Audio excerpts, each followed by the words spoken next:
अगर जो हमें बसपा को जीवित रखना है तो एक ना एक को तो बुरा बनना जरूरी पड़ेगा। लेकिन इस टाइम मेन जो हमारे बीच में मेवालाल गौतम जी हैं, जो वो अपने स्वार्थ के लिए, अपने परिवार के भलाई के लिए बहुजन समाज पार्टी का बहुत बड़ा नुकसान कर रहे हैं।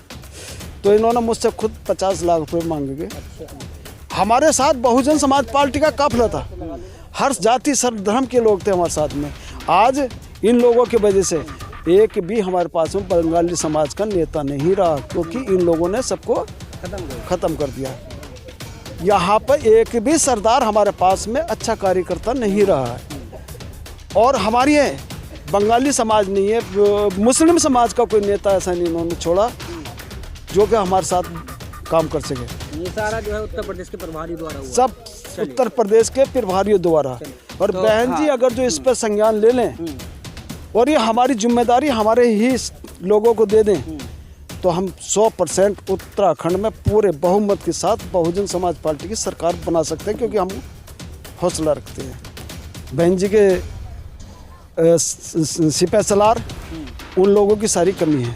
आदरणीय बहन जी के द्वारा भेजे गए उत्तर प्रदेश से प्रभारी गण, उन प्रभारी गणों की वजह से हमारे बीच में हमारे कार्यकर्ताओं को नकार दिया गया, और जो अच्छे सोशल कार्यकर्ता थे वो घर पर बैठा दिए गए। और उनके बारे में कभी हमने आवाज़ उठाई तो कभी कभी हमें भी धौंस दे देते हैं कि आप राजनीति नहीं जानते।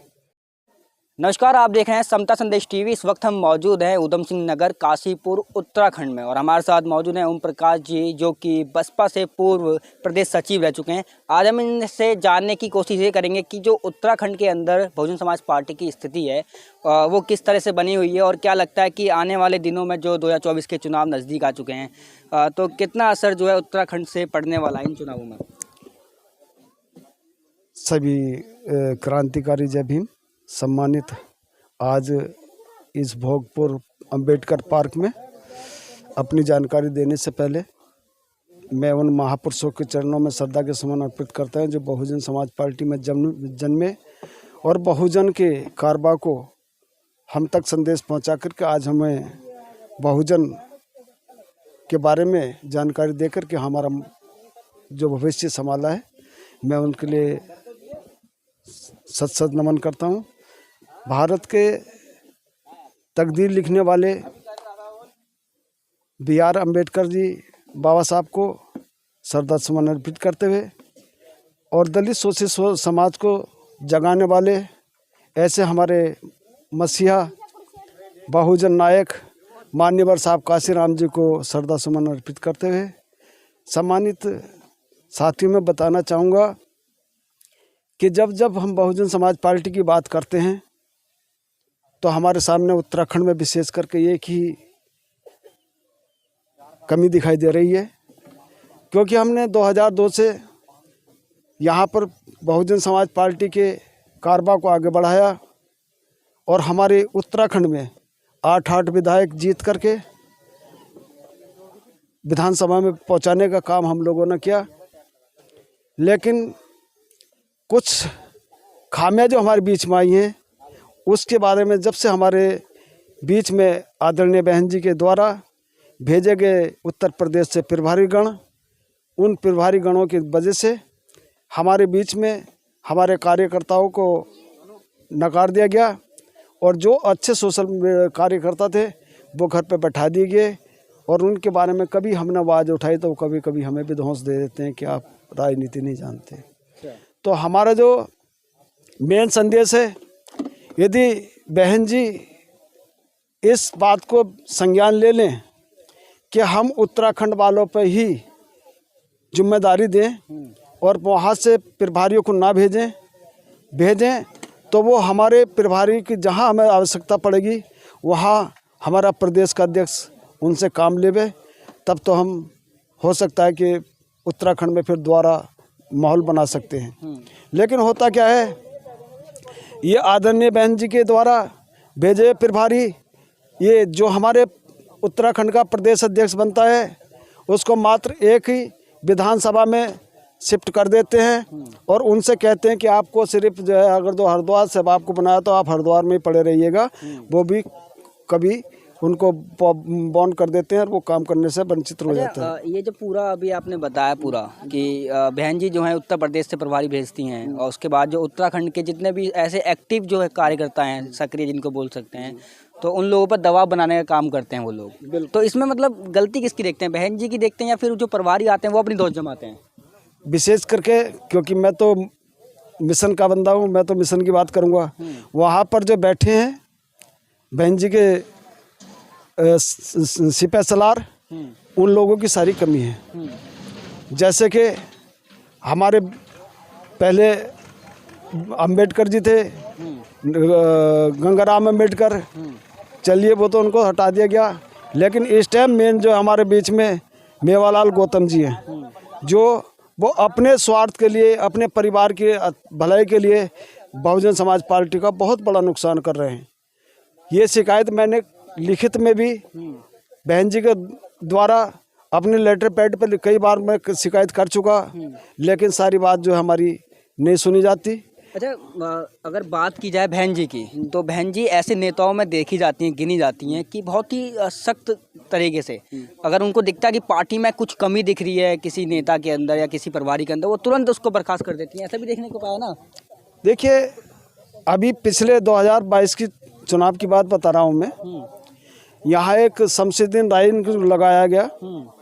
जसपुर से विधानसभा की तैयारी मेरी चल रही थी, इन लोगों ने सबने मुझसे हाँ की थी और मेरे होर्डिंग बैनर वहाँ 1 साल से पूरे लगे हुए थे। लेकिन जब टिकट देने का मौका हुआ तो इन लोगों ने हमें बुला कर के किच्छा गेस्ट हाउस में और हम लोगों से मोटा पैसा मांगा गया।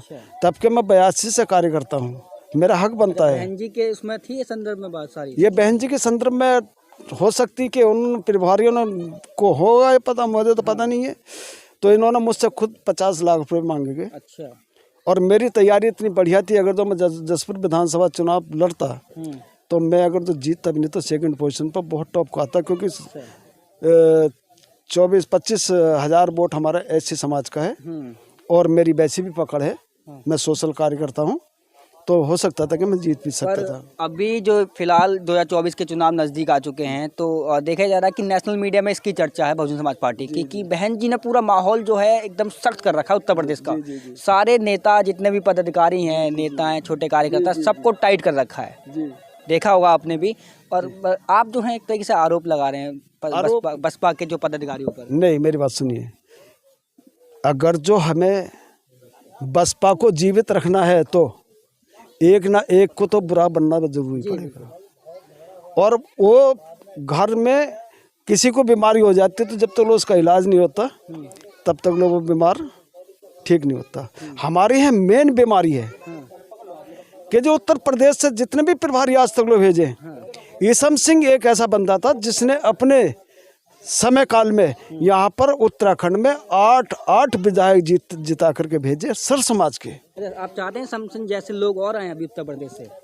ईसम सिंह को अगर जो जिम्मेदारी दे दी जाए तो आज भी हमारे 13 डिस्ट्रिक्ट है उत्तराखंड में, 10 डिस्ट्रिक्टों में आने वाला प्रभारी एक भी कहीं ऊपर पहाड़ पर काम करना नहीं जाता, क्योंकि हमारे 2 कुमाऊं मंडल और गढ़वाल मंडल हैं। वहाँ की ना तो वो भाषा जानता है और ना हो कि कोई प्रोग्राम को समझ सकता है।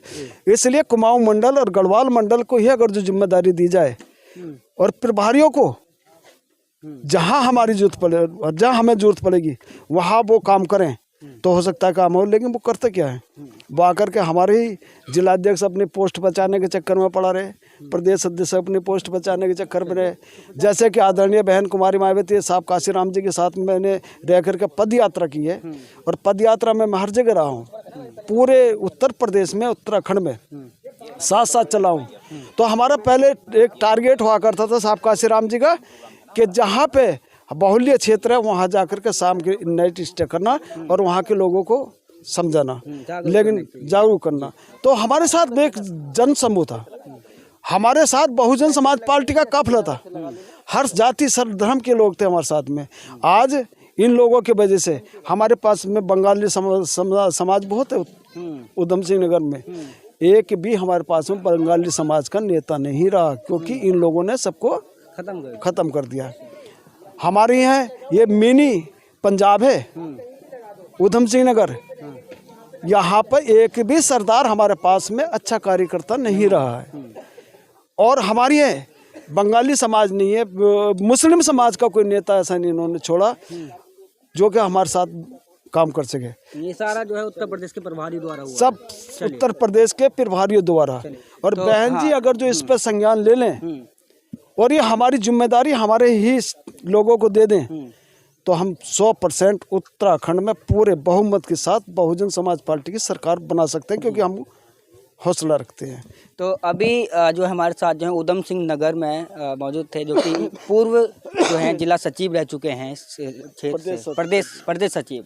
तो जिस तरीके से इन्होंने बताया कि बहुजन समाज जो पार्टी है यहाँ से 8 विधायक निकालने में भी कामयाब रही है। अगर आने वाले दिनों में बहन जी जो हैं जो यहाँ की कमान है उत्तराखंड की, अगर उत्तराखंड के किसी लोकल किसी इंसान को दे देते हैं तो कहीं ना कहीं उत्तराखंड एक बार फिर से 8 की जगह 16 या कुछ विधायक निकालने में यहाँ से पूर्व भी बोल रहे हैं कि पूर्व बहुमत से सरकार बनाने में यहाँ पर कामयाब रहेंगे। लेकिन कहीं ना कहीं जो उत्तर प्रदेश के बहन जी भेजती हैं यहाँ पर प्रभारी, वो लोग कहीं ना कहीं अपने स्वार्थ के लिए यहाँ पर कुछ राजनीति खेल जाते हैं, जिससे कि उत्तराखंड का माहौल थोड़ा बीएसपी की तरफ नहीं है। तो इस वीडियो को ज़्यादा से ज़्यादा शेयर कीजिए और इन खबरों को देखने के लिए लगातार बने रहिए हमारे चैनल के साथ समता संदेश के साथ। कैमरामैन पुनीत के साथ मैं राजशेखर और आप देख रहे थे उत्तराखंड से इस रिपोर्ट को।